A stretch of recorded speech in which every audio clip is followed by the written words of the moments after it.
ಅಲ್ಲಿಯೇ ನಿಲ್ಲು, ನನ್ನ ತಪೋಬಲವನ್ನು ಕೊಟ್ಟೆ ಅಂತ ಹೇಳಿ ಅವನನ್ನು ಅಲ್ಲಿ ನಿಲ್ಲಿಸಿದ್ರು. ಅಲ್ಲಿ ತಲುಪಲು ಜಾಗವೆಲ್ಲಿ? ಅಲ್ಲಿ ತಲುಪಲು ಜಾಗ ನಿನಗಿಲ್ಲಿಲ್ಲವೆನ್ನುತ್ತ ತಡೆದರೆ, ಎನ್ನನು ತಳ್ಳಿದರೂ ಕಾಪಾಡಿರೆನ್ನುತ್ತಲಿ ಅರಸ ಬೀಳುತ್ತಿರೇ. ನಿಲ್ಲು ನಿಲ್ಲೈ ರಾಜನೇ ನೀನಲ್ಲಿ ಎನ್ನಲು, ಕೌಶಿಕನು ನೃಪನಲ್ಲೇ ತಲೆ ಕೆಳಗಾಗಿ ನಿಂತನು. ನಭದಿ ಸ್ಥಿರವಾಗಿ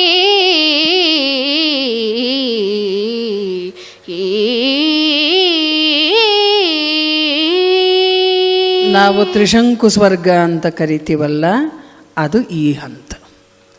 ವಿಶ್ವಾಮಿತ್ರರು ನಿಲ್ಲು ಅಂಥೇಳಿ ಗರ್ಜಿದ ತಕ್ಷಣ, ಗರ್ಜನೆ ಮಾಡಿದ ತಕ್ಷಣ ತ್ರಿಶಂಕು ತಲೆಕೆಳಕಾಗಿ ಅಂತರಿಕ್ಷದಲ್ಲಿಯೇ ನಿಂತ, ತಲೆಕೆಳಕಾಗಿ ನಿಂತಿದ್ದಾನೆ. ವಿಶ್ವಾಮಿತ್ರರ ಪ್ರಶ್ನೆ, ಸ್ವರ್ಗಕ್ಕೆ ಇವನು ಬರದಂತೆ ತಡೆದವರಾರು? ಅವರು ಬರಬೇಕು ಮೊದಲು. ಒಬ್ಬ ದೇವದೂತ ಬಂದ, ಪಾಪ ಅವನಿಗೆ ಆಜ್ಞೆ ಪಾಲಿಸುವಂಥವನು. ದಯವಿಟ್ಟು ಋಷಿಗಳು ನನ್ನ ಮೇಲೆ ಕೋಪ ಮಾಡಿಕೊಳ್ಬೇಡಿ, ನಾನು ಆಜ್ಞಾಧಾರಕ ಮಾತ್ರ, ನನ್ನ ಪಾತ್ರ ಏನೂ ಇಲ್ಲ ಇಲ್ಲಿ. ವಿಶ್ವಾಮಿತ್ರ ಕೇಳ್ತಾರೆ, ಯಾವನ ಆಜ್ಞೆ ಇದು? ಹೇಳ್ದ, ಎಂಥ ಕಷ್ಟಕ್ಕೆ ಸಿಕ್ಕಾಕೊಂಡ್ಬಿಡ್ತಾರಲ್ವ ನಾವು. ದೇವದೂತು ಅಂದರೆ ಏನೇನೋ ಅಂದ್ಕೊಂಡ್ಬಿಟ್ಟಿರ್ತೀವಿ. ಆದರೆ ಆ ಕಡೆಯಿಂದ ಇಂದ್ರ ತಳ್ಳಿರ್ತಾನೆ, ಈ ಕಡೆಯಿಂದ ಯಾವುದೋ ಒಬ್ಬ ಋಷಿ ಇನ್ನೇನು ಹೆಚ್ಚು ಕಡಿಮೆ ಆದರೆ ಶಾಪ ಕೊಡೋಕ್ಕೆ ಸಿದ್ಧ ಆಗಿಬಿಟ್ಟಿರ್ತಾರೆ. ಅವನು ಹೇಳ್ದ, ಸ್ವರ್ಗದ ಪ್ರಭು ಇಂದ್ರ, ಅವನ ಅಪ್ಪಣೆ ಇಲ್ಲದೆ ನಾವು ಸ್ವರ್ಗಕ್ಕೆ ಯಾರನ್ನೂ ಸೇರಿಸೋಕ್ಕಾಗೋದಿಲ್ಲ. ಇದು ಹೇಗೆ ನಿಮ್ಮ ಜಾಗವೋ ಸ್ವರ್ಗ ಅದು ಅವನದು. ಆದ್ದರಿಂದ ತ್ರಿಶಂಕುವಿಗೆ ಯಾಗದ ಫಲವಾಗಿ ಸ್ವರ್ಗ ಲಭಿಸಿದೆ. ಆದರೆ ವಸಿಷ್ಠರು ಶಾಪ ಕೊಟ್ಟಂಥ ಅಥವಾ ಅವರ ಮಕ್ಕಳು ಕೊಟ್ಟಿರೋದಿಯಲ್ಲ, ಚಾಂಡಾಲತ್ವ ಬಿಟ್ಟು ಹೋಗಿಲ್ವಲ್ಲ. ಇಂಥವನನ್ನು ದಿವ್ಯ ದೇಹಿಯೇ ಅಲ್ಲದವನ್ನ ಸೇರಿಸ್ಕೊಳ್ಳೋದು ಯಾಕು? ಹೀಗೆ ವಿಶ್ವಾಮಿತ್ರರಿಗೆ ಇದು ಗೊತ್ತಿತ್ತು. ಈ ಶಾಪವನ್ನು ಉಪಸಂಹಾರ ಮಾಡೋದು ಹೇಗೆ ಅಂದಾಗ ಎರಡು ಆಯ್ಕೆ. ಒಂದು, ಯಾರು ಶಪಿಸಿದರೋ ಅವರು ಉಪಸಂಹಾರ ಮಾಡಬೇಕು, ಇಲ್ಲ ಅಂದರೆ ದೇವಗುರು ಬೃಹಸ್ಪತಿಗಳು ಬಂದು ಮಾಡಬೇಕು. ಇಲ್ಲದೆ ಇದ್ದರೆ ಸಾಧ್ಯವೇ ಇಲ್ಲ ಅಂತ ಹೇಳಿದ ತಕ್ಷಣ ವಿಶ್ವಾಮಿತ್ರರಿಗೆ ಮಿತ್ರತ್ವ ಆರಂಭ ಆಗಿತ್ತು ಇವರಿಗೆ.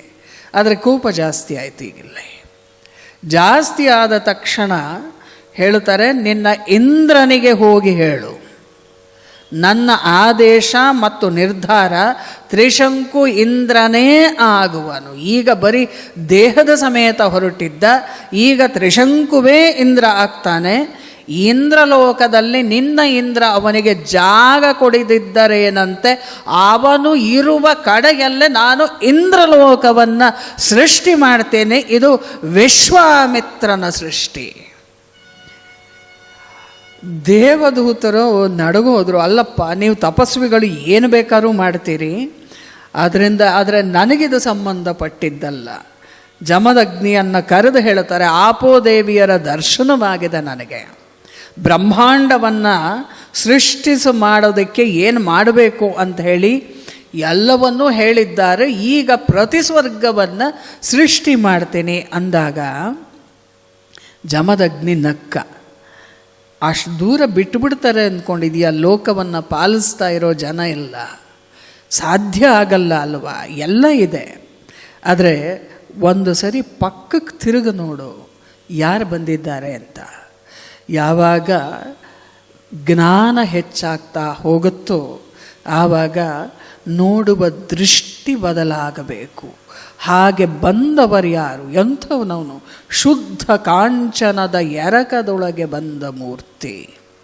ಶುದ್ಧ ಕಾಂಚನದೆರಕದೊಳಗಡೆಗೆ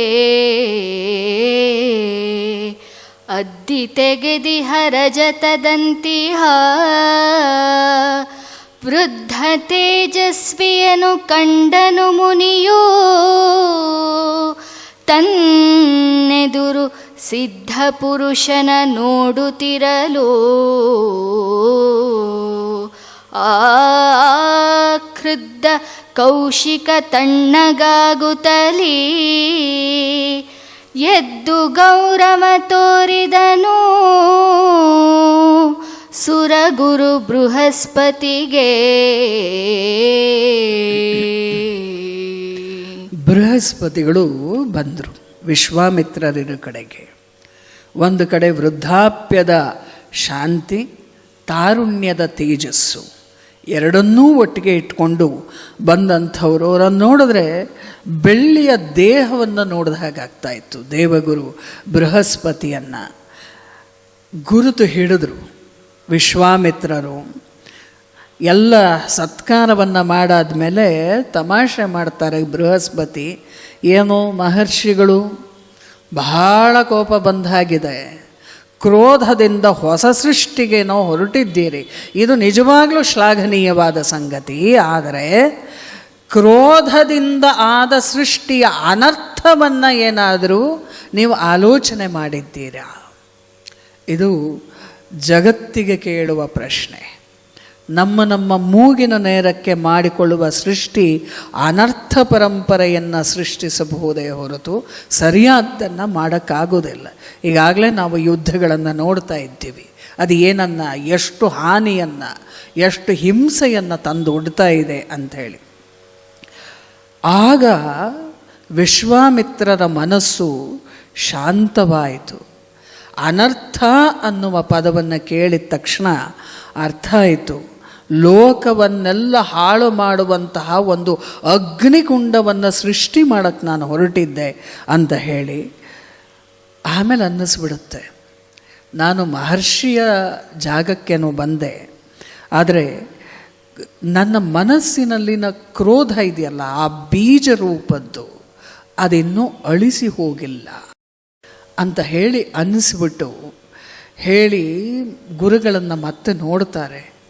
ದೇವಗುರು ನಕ್ಕು ಬಿಡ್ತಾರೆ.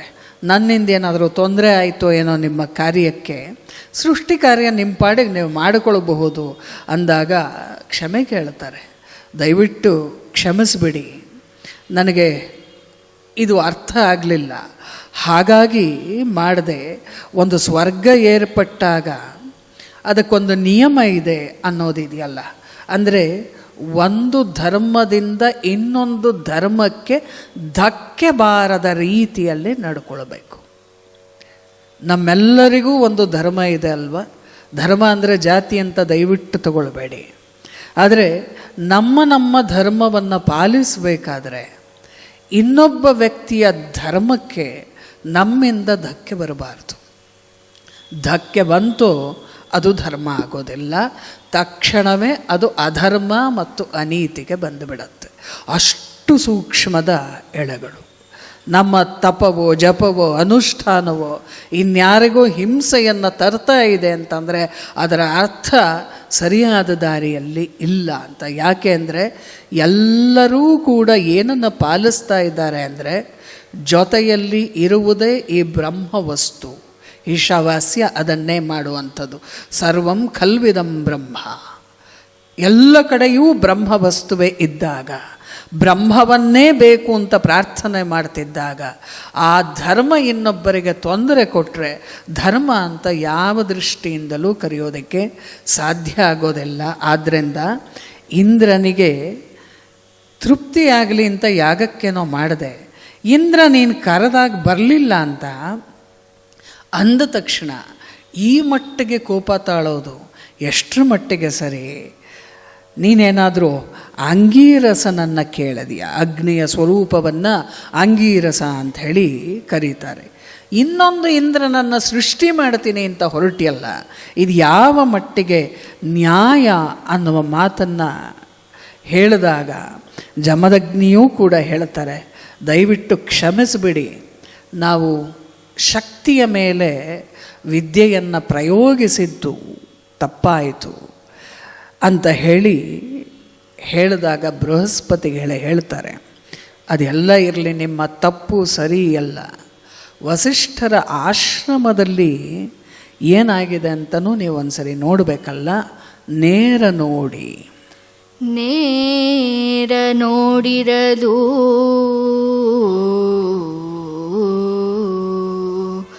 ಅವರು ತೋರ್ದೆಡೆ ತೋರಿತ ವರಮುನಿಗಳಾಶ್ರಮ ಭಾರಿ ಶೋಕದಿ ಕಂಡರಲ್ಲಿ ವಸಿಷ್ಠ ದಂಪತಿಯೂ ಔರಸದ ಸಂತಾನವೆಲ್ಲವ ಮಾರಣಾಂತಿಕ ಶಕ್ತಿ ತಾ ಸಂಹಾರ ಮಾಡಿದೆ. ಶವದ ರಾಶಿಯೇ ಕಾಣುತ್ತಿಹುದಲ್ಲಿ ಈ ಬೃಹಸ್ಪತಿಗಳು ಅವರಿಬ್ಬರ ದೃಷ್ಟಿಯನ್ನು ಕರ್ಕೊಂಡು ಹೋಗ್ತಾರೆ ಅಲ್ಲಿಗೆ. ವಸಿಷ್ಠರ ಆಶ್ರಮದ ರೀತಿಯನ್ನು ತೋರಿಸ್ತಿದ್ದಾರೆ. ಶಕ್ತಿ ಮತ್ತು ಅವನ ಸೋದರ ಮಂಡಲ 100 ಜನ ಮಕ್ಕಳು. 100 ಜನ ಮಕ್ಕಳು ಇವರಿಬ್ಬರ ಶಕ್ತಿಯ ಹೊಡೆದಾಟವಾಯಿತಲ್ಲ, ಆವಾಗ ಅಷ್ಟೂ ಜನ ಸತ್ತು ಬಿದ್ದಿದ್ದಾರೆ. ಅಲ್ಲಿ ಮನಸ್ಸಿನ ಮೇಲೆ ಪ್ರಹಾರವಾದಾಗ ಉಳ್ಕೊಳ್ಳೋದಿಲ್ವಲ್ಲ, 100 ಜನ ಮಕ್ಕಳು ಸತ್ತಿದ್ದಾರೆ. ಅರುಂಧತಿ ಪ್ರಜ್ಞೆ ಇಲ್ಲದೆ ಆ ಶವಗಳ ರಾಶಿಯ ಮುಂದೆ ಬಿದ್ದಿದ್ದಾರೆ. ಎಲ್ಲವನ್ನೂ ದಾಟಿದಂತಾಕೆ ಅಷ್ಟೂ ಜನ ಒಟ್ಟಿಗೆ ಸತ್ತು ಬಿದ್ದು ಗುಡ್ಡೆ ಹಾಕಿದ ಹೆಣಗಳ ರಾಶಿ ಇತ್ತು ಅಲ್ಲಿ, ಅದು ಮಕ್ಕಳದ್ದು. ಆಕೆ ಪ್ರಜ್ಞೆ ಕಳ್ಕೊಂಡು ಬಿದ್ದಿದ್ದಾರೆ. ವಸಿಷ್ಠರು ಆ ಹೊತ್ತಿನಲ್ಲೂ ಧರ್ಮವನ್ನು ಯೋಚನೆ ಮಾಡ್ತಾ ಇದ್ದಾರೆ.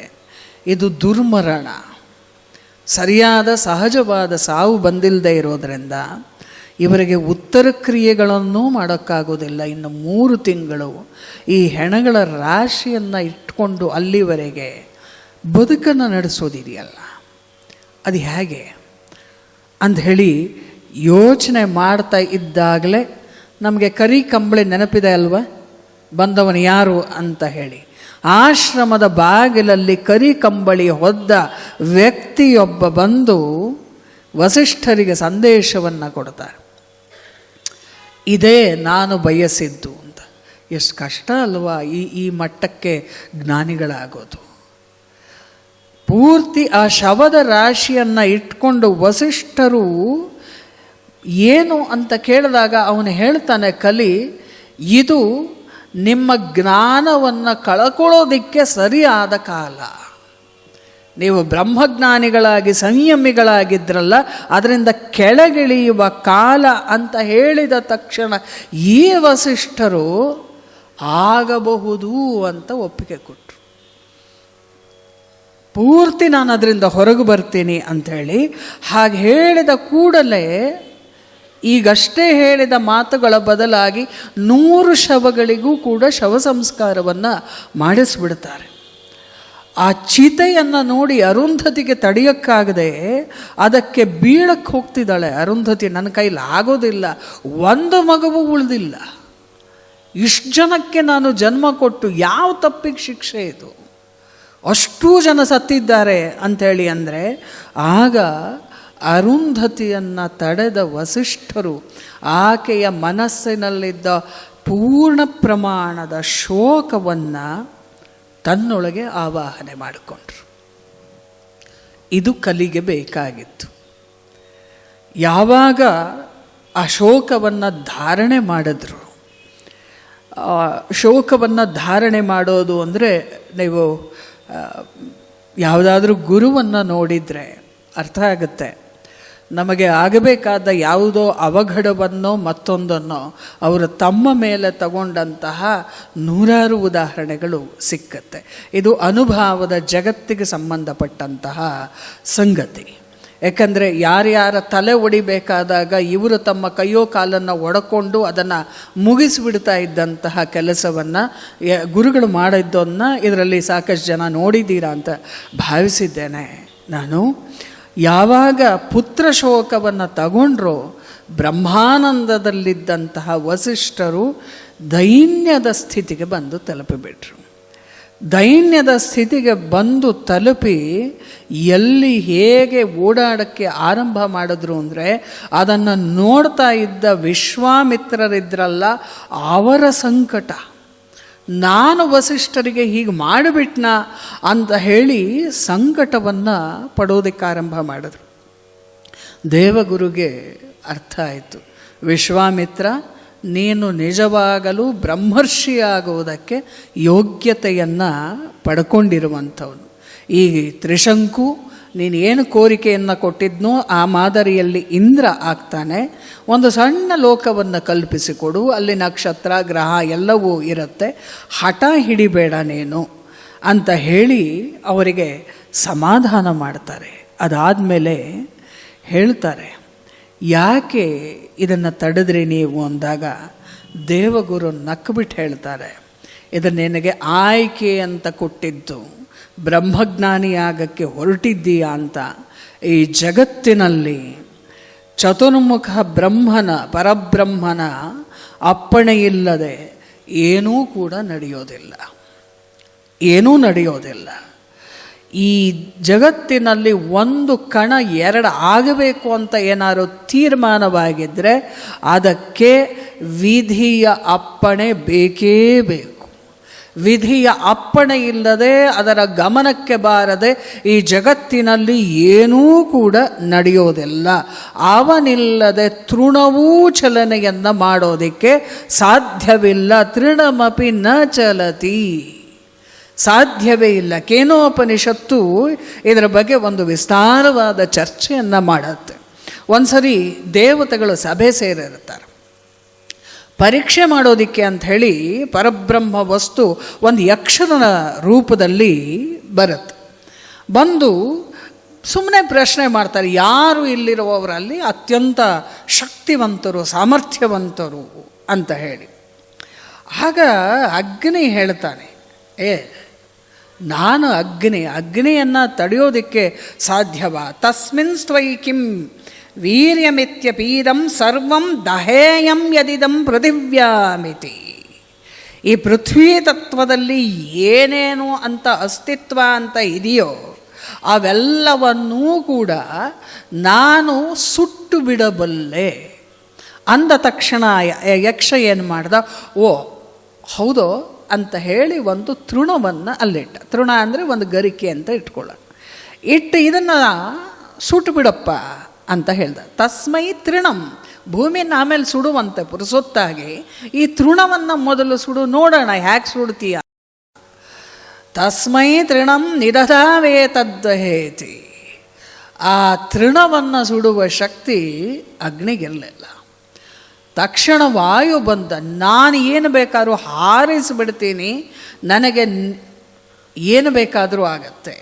ಆಗ ಯಕ್ಷ ಹೇಳ್ತಾನೆ, ಇಲ್ಲವೋ ಅದೂ ಕೂಡ ಸಾಧ್ಯ ಇಲ್ಲ ಅಂದಾಗ ಮತ್ತೆ ವಾಯುವಿನ ಮುಂದೆ ಅದೇ ತೃಣವನ್ನು ಇಡಲಾಗತ್ತೆ. ಯಾವುದು ಪ್ರಾಣವಾಯು ಅನ್ನುವ ಮಟ್ಟಕ್ಕಿತ್ತು ಆ ವಾಯುವಿನ ಕೈಯಲ್ಲಿ ಅದನ್ನು ಒಂದು ಸಣ್ಣ ಕೂದಲೆಲೆಯಷ್ಟು ಕೂಡ ಜರುಗಿಸೋಕ್ಕೆ ಸಾಧ್ಯ ಆಗಲ್ಲ. ಯಾವಾಗ ಇಷ್ಟು ಆಯಿತು ಆವಾಗ ಪ್ರಶ್ನೆ ಬರುತ್ತೆ ಅವರಿಗೆ. ಈ ಪ್ರಶ್ನೆಗಳನ್ನು ಮಾಡಿ ತೃಣವನ್ನು ಇಟ್ಟ ಈ ಯಕ್ಷ ಯಾರು ಅಂತ.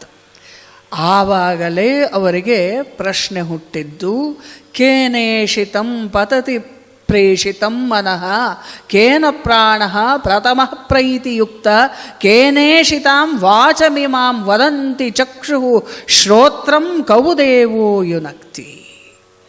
ಕೇನೋಪನಿಷತ್ತು ಆರಂಭವಾಗೋದೇ ಅದರಿಂದ. ಯಾರ ಪ್ರೇರಣೆಯಿಂದ ನಮ್ಮ ಮನಸ್ಸು ಕ್ರಿಯಾಶೀಲವಾಗಿರುತ್ತೆ, ಯಾರು ಹೇಳ್ತಾರೆ ಅದಕ್ಕೆ, ಯಾರ ಆದೇಶವನ್ನು ಕೊಡುತ್ತೆ. ಸಣ್ಣ ಯೋಚನೆಯನ್ನು ಆರಂಭ ಮಾಡ್ಬೋದಲ್ವ.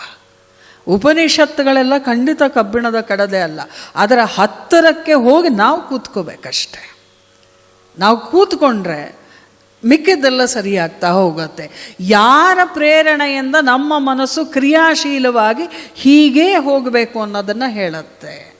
ಮತ್ತು ಯಾರ ಸಾಮರ್ಥ್ಯವನ್ನು ಹೊಂದಿಸಿಕೊಂಡು ಆ ಮನಸ್ಸು ಅರ್ಥ ಮಾಡಿಕೊಳ್ಳುವ ಪ್ರಕ್ರಿಯೆಯಲ್ಲಿ ತೊಡಗಿಸುತ್ತೆ. ಮತ್ತು ನಮ್ಮ ಮಾತು, ನಾವೇನು ಮಾತಾಡ್ತಿದ್ದೀವಲ್ಲ, ಇದು ಯಾರಿಂದ ಸಂಯೋಜಿಸಲ್ಪಟ್ಟ ವಾಣಿ, ಕನ್ನಡ ಅಂದರೆ ಹೀಗೆ ಇರಬೇಕು ಅಂತ ಹೇಗೆ, ಇಂಗ್ಲೀಷ್ ಅಂದರೆ ಹೀಗೆ ಅಂದರೆ ಹೇಗೆ, ಸಂಸ್ಕೃತ ಅಂದರೆ ಹೇಗೆ, ಹೀಗೆ ಮಾತಾಡಿದರೆ ಅರ್ಥ ಆಗೋದು ಅನ್ನೋದು ಎಲ್ಲಿಂದ ಬಂತು? ಕೇನೇಷಿತಾಂ ವಾಚಮಿಮಾಂ ವದಂತಿ. ಹಾಗೆ ನಮ್ಮ ಕಣ್ಣೇ ನೋಡಬೇಕು, ಕಿವಿಯೇ ಕೇಳಬೇಕು ಅನ್ನುವುದನ್ನು, ಆ ಸಾಮರ್ಥ್ಯವನ್ನು ತಂದುಕೊಟ್ಟವನು ಯಾರು ಅನ್ನುವುದನ್ನು ಹುಡುಕೊಂಡು ಹೊರಟಿದ್ದೇ ಯಾವುದು ಯಾರು ಅನ್ನುವ ಪ್ರಶ್ನೆಯೊಂದಿಗೆ ಆರಂಭ ಮಾಡ್ತಾರಲ್ಲ, ಅದಕ್ಕೆ ಅದು ಕೇನೋಪನಿಷತ್ತಾಯಿತು. ಅರ್ಥವಾಗಿದ್ದೇನೆಂದರೆ, ನಾವು ಸ್ವತಂತ್ರವಾಗಿ ಏನನ್ನೂ ಮಾಡೋದಕ್ಕೆ ಸಾಧ್ಯವಿಲ್ಲ. ಶ್ರೋತಸ್ಯ ಶ್ರೋತ್ರಂ ಮನಸೋ ಮನೋಯದ್ ವಾಚೋಹ ವಾಚಂ ಸವು ಪ್ರಾಣಸ್ಯ ಪ್ರಾಣಃ ಚಕ್ಷುಷಶ್ಚಕ್ಷುರತಿ ಮಾತ್ಯ ಧೀರಾಹ. ನಮಗೆ ಒಳಗಡೆಗೆ ಯಾವ ಸಾಮರ್ಥ್ಯ ನಮ್ಮ ಕಿವಿಗೆ ಆದೇ ನಿಂತು ಕೇಳಿಸುವ ಹಾಗೆ ಮಾಡುತ್ತೋ, ಹಾಗೆ ಮನಸ್ಸಿನಲ್ಲಿ ಮನನ ಮಾಡುವ ಅಂತಃಪ್ರೇರಣೆಯನ್ನು ತಾನೇ ನಿಂತು ಮಾಡುತ್ತೋ, ಮಾತಿಗೆ ಜೀವಾಳವಾಗಿ ಈ ಶಬ್ದಕ್ಕೊಂದು ಅರ್ಥವನ್ನು ಕೊಟ್ಟು ನನ್ನೊಳಗೆ ನಿಮ್ಮೊಳಗೆ ಅದೇ ಅರ್ಥ ಸ್ಫುರಣೆಯಾಗುವಂತೆ ಮಾಡುತ್ತೋ, ನನ್ನ ಉಸಿರಾಟಕ್ಕೆ ಅಜಪ ಮಂತ್ರ ಅಂತ ಕರೆದಿದ್ದಾರೆ ತಿಳಿದವರು ಇದನ್ನು, ಅದಕ್ಕೆ ಪ್ರೇರಣೆಯಾಗಿ ನಿಲ್ತಾನೋ, ಇಂದ್ರಿಯಗಳಿಗೆ ಮೀರಿದಂತಹ ರೀತಿಯಲ್ಲಿ ವಿವೇಕವನ್ನು ಕೊಟ್ಟು ನಮಗೆ ಅರ್ಥ ಮಾಡಿಸ್ತಾನೋ ಅವನೇ ಈ ಪರಬ್ರಹ್ಮ. ಅರ್ಥ ಮಾಡಿಕೊಳ್ಳಬೇಕಾಗಿರೋದಿದು. ಅವನ ಅನುಮತಿ ಇಲ್ಲದೆ ಏನನ್ನೂ ಮಾಡೋದಿಲ್ಲ. ಹರಿದಾಸರ ಒಂದು ಕೃತಿ ಎಷ್ಟು ಅದ್ಭುತವಾಗಿದೆ. ಹರಿಚಿತ್ತ ಸತ್ಯ ನರಚಿತ್ತಕ್ಕೆ ಬಂದದ್ದು ಲವಲೇಶ ನಡೆಯದು, ಕುದುರೆ ಅಂದಣ ಆನೆ ಬಯಸೋದು ನರಚಿತ್ತ, ಪಾದಚಾರಿಯಾಗೋದು ಹರಿಚಿತ್ತವೋ ಅಯ್ಯ, ಸದಾ ಅನ್ನದಾನವ ಬಯಸೋದು ನರಚಿತ್ತ, ಉದರಕ್ಕೆ ಒಳುವುದು ಆ ಹರಿಯ ಚಿತ್ತವಯ್ಯ. ಇದನ್ನು ಅರ್ಥೈಸಿಕೊಳ್ಳದೆ ಎಲ್ಲ ನಾವೇ ಕಡಿದು ಕಟ್ಟೆ ಹಾಕ್ತಿದ್ದೀವಿ ಅಂತ ಅರ್ಥ ಮಾಡಿಕೊಂಡ್ರೆ ಎಲ್ಲಿಂದ ಸಾಧ್ಯವಾಗುತ್ತೆ? ಬೃಹಸ್ಪತಿಗಳು ವಿಶ್ವಾಮಿತ್ರರನ್ನು ಕೇಳಿದ ಪ್ರಶ್ನೆ ಇದಕ್ಕೆ ಕೇನೋಪನಿಷತ್ತು ಅನಿಸುತ್ತಲ್ವ? ನಮ್ಮ ಮನೆಯಲ್ಲಿ ಎಲ್ಲ ಪೇಪರು ಇದೆ. ನನಗಿರುವ ಮನೆ, ಬ್ಯಾಂಕ್ನಲ್ಲಿ ಇಟ್ಟಿರುವ ಹಣದ ಪೇಪರ್ ಎಲ್ಲವೂ ಇದೆ, ಖಂಡಿತ ಇದೆ. ಆದರೆ ಅವು ಯಾವೂ ನಮಗೆ ಕಾಣಿಸುವ, ಕೇಳಿಸುವ, ಆಲೋಚಿಸುವ, ಬದುಕುವ ಶಕ್ತಿಯನ್ನು ಆ ಯಾವ ಪತ್ರವೂ ನನಗೆ ಕೊಟ್ಟಿಲ್ಲ. ಇಲ್ಲಿವರೆಗೆ ಕೊಡೋಕ್ಕೆ ಸಾಧ್ಯವೂ ಇಲ್ಲ. ಯಾವುದು ಇದನ್ನು ಕೊಡುತ್ತೋ ಅದನ್ನು ಸ್ವಲ್ಪ ಹತ್ತಿರಕ್ಕೆ ಇಟ್ಕೊಳ್ಳೋ ಪ್ರಯತ್ನ ಮಾಡಿದ್ರೆ ನಾವೇನೂ ಮಾಡಬೇಕಾಗಿಲ್ಲ. ತಾವು ತಪಸ್ಸನ್ನು ಸಾವಿರಾರು ವರ್ಷ ಕೂತು ತಪಸ್ಸು ಮಾಡಿ ಕಂಡ ಸತ್ಯವನ್ನು ನಮ್ಮ ಮಡಿಲಿಗೆ ಕೊಟ್ಟು ನಂದೇನೂ ಇಲ್ಲ ಅಂತ ಹೊರಟು ಹೋಗಿದಾರಲ್ಲ ನಮ್ಮ ಭಾರತೀಯ ಋಷಿ ಪರಂಪರೆ, ಅವರಿಗೆ ಅದು ಎಷ್ಟು ನಮನ ಮಾಡಿದರೂ ಸಾಕಾಗೋದು. ಎಷ್ಟು ಹೆಸರೇ ಇಲ್ಲ ರೀ ಸೂಕ್ತಗಳಲ್ಲಿ, ಹೆಸರುಗಳಿಲ್ಲ. ಕೊಟ್ಟು ಕಂಡ ಸತ್ಯವನ್ನು ಎಷ್ಟು ಸಲೀಸಾಗಿ ಕೊಟ್ಟು ಕೈ ತೊಳ್ಕೊಂಡು ಎದ್ದು ಹೋದ್ರಲ್ಲ. ಆ ಒಬ್ಬ ಋಷಿಯನ್ನು ನೆನಪಿಸ್ಕೊಳ್ಳುವಂಥ ಪ್ರಯತ್ನವನ್ನು ವಿಶ್ವಾಮಿತ್ರರು, ಮುಂದೆ ಇನ್ನೊಂದೆರಡು ದಿನದಲ್ಲಿ ಗಾಯತ್ರಿಯ ಜೊತೆಗೆ ಸಂವಾದ ಬರುತ್ತೆ. ಆ ಮನುಷ್ಯ ಇಷ್ಟೆಲ್ಲ ಹೆಣಗಾಡಿ, ಇಷ್ಟೆಲ್ಲ ಕೌಶಿಕನಾಗಿದ್ದವನು ಪದೇ ಪದೇ ಪದೇ ಪದೇ ಹೊಡೆತ ತಿಂದು ಮನಸ್ಸನ್ನು ಸರಿಪಡಿಸಿ ಕೊನೆಗೆ ಮಾಡಿದ್ದೇನು? ತಾನು ಕಂಡ ಆ ದಿವ್ಯ ಪ್ರಭೆಯನ್ನು ತಂದು ಕೊಟ್ಟು ನಡೆದನಲ್ಲ ಕೈ ಬೀಸಿ. ಅದಕ್ಕೆ ಮಹಾಬ್ರಾಹ್ಮಣ. ಹಾಗಾಗಿ ಎಲ್ಲ ಪೇಪರ್ಗಳಿರಲಿ, ನಾವು ಲೌಕಿಕದಲ್ಲಿ ಬದುಕೋ ಜನ, ಹಾಗೆ ಬಿಟ್ಟು ಬದುಕಕ್ಕಾಗಲ್ಲ. ಆದರೆ ಯಾರ ಜೊತೆಗೆ ಬದುಕನ್ನು ಕಟ್ಕೊಳ್ಬೇಕು ಅಂತ ಕೂಡ ಒಂದು ಸಣ್ಣ ಆಲೋಚನಾ ತರಂಗಗಳು ಎದ್ದರೆ ಆವಾಗ ಒಂದಷ್ಟು ಸಂಗತಿಗಳು ಒಳಗನ್ನು ಶುದ್ಧ ಮಾಡ್ತಾ ಹೋಗ್ತವೆ. ಬೃಹಸ್ಪತಿಗಳು ಹೇಳಿದ್ರು, ನಿಯಂತ್ರುವಿನ ಅನುಮತಿ ಇಲ್ಲದೆ ಏನನ್ನೂ ಮಾಡೋದಕ್ಕೆ ಸಾಧ್ಯ ಇಲ್ಲ ಅಂದಾಗ ವಿಶ್ವಾಮಿತ್ರರು ಕೇಳ್ತಾರೆ, ಎಷ್ಟು ಪರೀಕ್ಷೆ ಬ್ರಹ್ಮಜ್ಞಾನ ಪಡೆಯೋದಕ್ಕೆ. ನಾವಾಗಿದ್ದರೆ ಎಲ್ಲೋ ತರಗೆಲ್ಲ ಥರ ಓಡೋಗ್ಬಿಟ್ಟಿರ್ತಿದ್ವಿ. ಎಷ್ಟು ಗಟ್ಟಿ ರಾಜನಾದಂಥ ವ್ಯಕ್ತಿ, ನಿಯಂತೃ ಯಾರು ಅಂತ ಈ ಪ್ರಶ್ನೆ ಮಾಡಿದ್ರು. ಬೃಹಸ್ಪತಿ ಹೇಳಿದ್ರು, ಅಷ್ಟ್ಯಾಕಪ್ಪ ಅವಸರ ನಿನಗೆ, ತಡ್ಕೋ ಸ್ವಲ್ಪ, ಕಾಣುವೆನೇನು, ನೀನು ಕಾಣಲೇಬೇಕು ಅಂತಲೇ ಇವೆಲ್ಲ ನಡೀತಾ ಇರೋದು. ಆದರೆ ಈಗಲ್ಲ, ಈಗ ಸಾಧ್ಯವೇ ಇಲ್ಲ. ನಿಮ್ಮನ್ನು ಗೌರವಿಸುತ್ತೆ, ಜಗತ್ತು ಗೌರವಿಸುತ್ತೆ ಅಂತ ಹೇಳಿ ಹೊರಟರು. ಇತ್ತ ಜಮದಗ್ನಿಯ ಜೊತೆಗೆ ಹೋಗ್ತಾರೆ ವಿಶ್ವಾಮಿತ್ರರು. ಅಲ್ಲಿ ಇದ್ದದ್ದು ಅಗ್ನಿ. ಋಗ್ವೇದದಲ್ಲಿ 300 ಮಂತ್ರಗಳಿದ್ದಾವೆ ಅಗ್ನಿಯನ್ನು ಕುರಿತು. ಅಗ್ನಿಯ ಸೂತ್ರಗಳು, ಯಾವ ಅಗ್ನಿಯನ್ನು ನಾವು ಹೇಗೆ ಅರ್ಥ ಮಾಡಿಕೊಳ್ಬೇಕು. ಅನುಷ್ಠಾನ ಅಗ್ನಿ ಇದೆಯಲ್ಲ, ಆ ಅಗ್ನಿ ಸದಾ ನಮ್ಮ ಜೊತೆಗೆ ಇರುವಂಥದ್ದು. ನಮ್ಮ ಬದುಕು ಅನ್ನುವಂಥ ಈ ಯಜ್ಞವನ್ನು ಮುನ್ನಡೆಸೋದಕ್ಕೆ ಆ ಅಗ್ನಿ ಬರ್ತಾನಲ್ಲ, ಅವನು ನಮ್ಮನ್ನು ರಕ್ಷಣೆಯನ್ನು ಮಾಡ್ತಾನೆ. ಅಂತಹ ಅಗ್ನಿ, ಅದಕ್ಕೆ ಅಗ್ನಿಮೀಳೇ ಪುರೋಹಿತಂ ಅನ್ನುವುದರಿಂದ ಆ ಮಂತ್ರಗಳು ಆರಂಭ ಆಗತ್ತೆ. ಮತ್ತು ಬಹಳ ವಿಶೇಷವಾಗಿ ಗೌರವಿಸಿದ್ದು ಗೃಹಪತಿ ಅಗ್ನಿ, ಅಂದರೆ ಗ್ರಾಹಸ್ಥ್ಯ ಅಗ್ನಿ ಅನ್ನೋದಿದೆಯಲ್ಲ, ಅದನ್ನು ಅಗ್ನಿನಾ ಅಗ್ನಿ ಸಮಿಧ್ಯತೆ ಕವಿ ಗೃಹಪತಿಯುವಾಹ ಅಂಥೇಳಿ ಋಗ್ವೇದ ಕರೆಯುತ್ತೆ. ಅಂದರೆ ಮನೆಯ ಯಜಮಾನನ ಅಗ್ನಿ ಅದು ಆರದ ಹಾಗೆ ನೋಡಿಕೊಳ್ಬೇಕಾಗುವಂತಹ ಒಂದು ದೊಡ್ಡ ಸಂಗತಿಯನ್ನು ಭಾರತೀಯ ಪರಂಪರೆ ನಡೆಸ್ಕೊಂಡು ಬಂತು. ಅದರ ಜೊತೆಗೆ ಮತ್ತೆ ದಾನಯೋಗ್ಯವಾದದ್ದನ್ನೆಲ್ಲ ಕೊಡುವಂಥವನು ಅಗ್ನಿಯೇ. ಆ ಅಗ್ನಿಯ ಮತ್ತೆ ಪಂಚಾಗ್ನಿಯಾಗಿ ನಮ್ಮ ಜೊತೆಗೆ ಬರುವಂಥದ್ದು. ವಿಶ್ವಾಮಿತ್ರರು ಕೇಳ್ತಾರೆ, ಅತಿಥಿ ಪೂಜೆಯಾಗಬೇಕಲ್ಲ, ಏನು ಮಾಡ್ತೀಯ ಇವಾಗ? ಅತಿಥಿಯನ್ನು ಕರೆಸಿರೋದು ಅಗ್ನಿ ಅಂತಂದ ಮೇಲೆ ಮಿಕ್ಕಿದ್ದನ್ನು ಅವ ಕೊಡ್ತಾನೆ ಅಂತ ಹೇಳಿ ಹೋಮದೊಳಗೆ ಒಂದು ಆಹುತಿಯ ನೀಡಿದರು. ಹೋಮದೊಳಗೊಂದಾಹುತಿಯನು ಈ ಕಾಮಧೇನುವಿಗಿತ್ತು ಕರೆಯೇ ಕಾಮಧೇನುವಿಮಂಶಜಶಯನು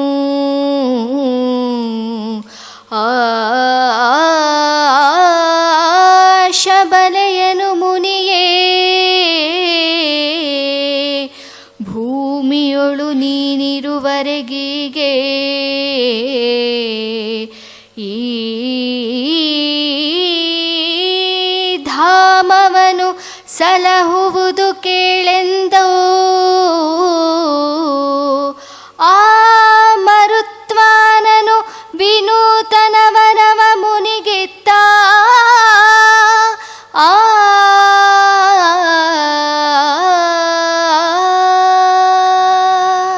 ಅಗ್ನಿ ಸೌಮ್ಯವಾಗಿದ್ದ. ಜಮದಗ್ನಿಗಳಂದರೆ ಭೃಗುಕುಲದವರೆಲ್ಲ ನನ್ನ ಮಿತ್ರರು. ಈ ಭೃಗು ಅನ್ನುವಂಥದ್ದು ಋಗ್ವೇದದಲ್ಲಿ ಸುಮಾರು 21 ಸರಿ ಉಲ್ಲೇಖವಾಗಿರುವಂತಹ ಹೆಸರು.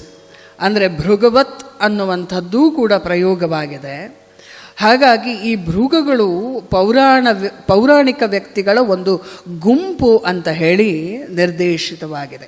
ಅಂದರೆ ನಿಗೂಢ ಮಾತರಿಶ್ವ ಅಗ್ನಿಯನ್ನು ಭೃಗುವಿಗೆ ಒಂದು ನಿಧಿಯ ರೂಪದಲ್ಲಿ ಕೊಟ್ಟಿರ್ತಾನೆ. ಹಾಗೆ ಕೊಟ್ಟಿದ್ದನ್ನು ಅವರು ನಿಂತು ಅಗ್ನಿಯನ್ನು ರಚಿಸ್ತಾರೆ. ಅಗ್ನಿಯನ್ನು ಉತ್ಪತ್ತಿ ಮಾಡಿದ್ದರಿಂದ, ಅವರು ಅನೇಕ ಕಡೆಗೆ ಅದನ್ನು ಸ್ಥಾಪನೆ ಮಾಡಿದ್ದರಿಂದ ಅಗ್ನಿಯನ್ನು ಕಂಡು ಅವರು ಆರಾಧಿಸಿದವರು ಅಂತ ಹೇಳಿ ಅವರಿಗೆ ಬಹಳ ದೊಡ್ಡ ಗೌರವ ಇದೆ. ಆಗ ಅಗ್ನಿ ಹೇಳ್ತಾನೆ, ಭೃಗುಗಳು ಯಾವಾಗಲೂ ನಿನ್ನ ಮಿತ್ರರು, ಹಾಗಾಗಿ ಪ್ರಾರ್ಥನೆ ಮಾಡೋದಕ್ಕೆ ಏನು ಮಾಡಬೇಕು ಅಂದರೆ ಶಬಲೆ ಅನ್ನುವಂಥ ಒಂದು ಕಾಮಧೇನುವನ್ನು ನಾನು ನಿನಗೆ ಕೊಡ್ತೀನಿ ಅಂತ ಹೇಳಿ. ಸರಿ, ಒಪ್ಕೊಳ್ತಾರೆ. ಶಬಲೆಯನ್ನು ನಿನಗೇನು ಬೇಕೋ ಅದನ್ನು ಧ್ಯಾನಿಸು, ಆಕೆ ಕೊಡ್ತಾಳೆ ಅಂತ ಹೇಳಿ. ಶಬಲೆಯನ್ನು ಸ್ವಾಗತಿಸಿದ್ರು. ವಿಶ್ವಾಮಿತ್ರನಿಗೂ ದರ್ಶನ ಕೊಡಬೇಕು ಅಂಥೇಳಿ ಕೇಳಿದ್ರು. ವಿಶ್ವಾಮಿತ್ರರು ಇದನ್ನು ನೋಡಿದ್ರು. ನೋಡಿ ನಮಸ್ಕಾರವನ್ನು ಮಾಡಿದ್ರು. ಇತ್ತ ಕಡೆ ಎಲ್ಲವೂ ಆಯಿತು. ಮತ್ತು ಜಮದಗ್ನಿಯೂ ಕೂಡ ಹೇಳ್ದ, ಇಂದ್ರ ಬರಬೇಕಲ್ಲ, ಈಗ ವಸಿಷ್ಠರು ಶೋಕದಲ್ಲಿದ್ದಾರೆ, ಇಂದ್ರ ಬಂದಿಲ್ಲ. ಈಗ ಒಂದು ಸರಿ ವಿಶ್ವಾಮಿತ್ರ ಅಲ್ಲಿಂದ ಬಂದು ನದಿಯ ದಡದಲ್ಲಿ ಕೂತಿದ್ದಾಗ ಒಂದು ಮೂರ್ತಿ ಬಂದು ನಿಂತ್ಕೊಳ್ತು. ಬಂದವರು ಯಾರು ಅಂತ ಹೇಳಿ ಅರ್ಥವಾಯಿತು. ಆದರೂ ಕೂಡ ದೇವರಾಜನ್ ಹೌದೋ ಅಲ್ವೋ ಅಂತ ಅಂದ್ಕೊಂಡು ನೋಡಿದಾಗ ಬಂದವನು ಇಂದ್ರನೇ. ಕೋಪ ಇಳಿದಿರಲಿಲ್ಲ ವಿಶ್ವಾಮಿತ್ರರದ್ದು. ಬರೋದು ಬಿಡೋದು ದೇವರಾಜನ ಚಿತ್ತ, ಕರೆಯೋದು ನನ್ನ ಕರ್ತವ್ಯ ಅಂತ ಕರೆದೆ ಅಂತ ಹೇಳಿ ಸರಿ ಬಂದರು. ಬಂದುಬಿಟ್ಟು ಇಂದ್ರ ಮಾತಾಡ್ತಾ ಇದ್ದಾನೆ, ವಿಶ್ವಾಮಿತ್ರರೇ ಒಂದು ಸ್ವಲ್ಪ ಇದನ್ನು ಕಡಿಮೆ ಮಾಡ್ಕೋಬೇಕೀಗ. ಯಾಕಂದರೆ ಯಾವ ಕಾರಣದಿಂದ ಯಾವ ದೃಷ್ಟಿಯಿಂದ ಇದನ್ನೆಲ್ಲ ಮಾತಾಡ್ತಿದ್ದೀನಿ ಅನ್ನೋದನ್ನು ನೀವು ಅರ್ಥ ಮಾಡಿಕೊಳ್ಬೇಕು. ಯಾಕೆಂದರೆ ಹಾನಿಯಾಯಿತು, ಅಲ್ಲಿ ಹಾನಿಯಾಯಿತು ವಸಿಷ್ಠ,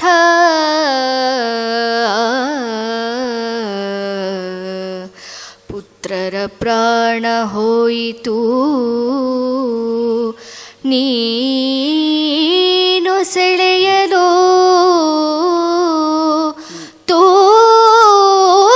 ತೋಣದಲ್ಲಿ ಮುನಿಸತಿಯ ಕಂಡರೋ, ಶೋಕ ಸಾಗರದಿ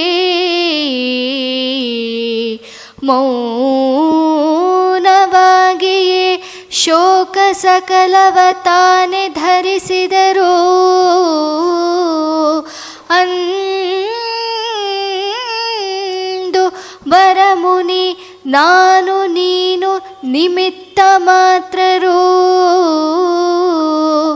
ನಡೆದ ನಾಟಕದಿ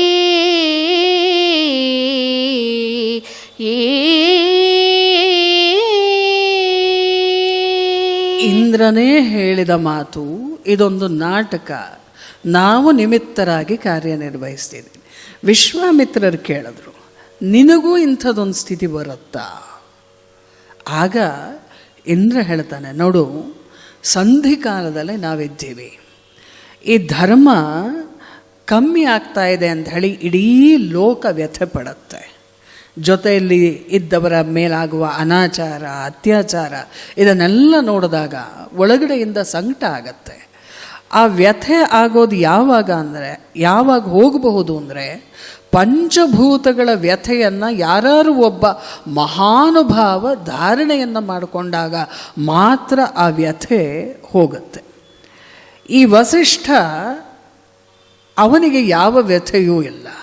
ಆದರೆ ಯಾವ ಹೊತ್ತಿನಲ್ಲಿ ಇಡೀ ಭೂಮಂಡಲಕ್ಕೆ ವ್ಯಥೆ ಆಗತ್ತೆ ಎಂದಾಗ ಆತ ಬಂದು ಅದನ್ನು ಧಾರಣೆ ಮಾಡಿದ್ದಾನೆ. ನಿನಗನ್ನಿಸ್ಬೋದು, ಯಾಕೆ ವಸಿಷ್ಠರಿಗೆ ಇಷ್ಟು ಇಡೀ ಮುನಿಗಳ ಜಗತ್ತೆಲ್ಲ ಮರ್ಯಾದೆ ಕೊಡುತ್ತೆ ಅಂಥೇಳಿ.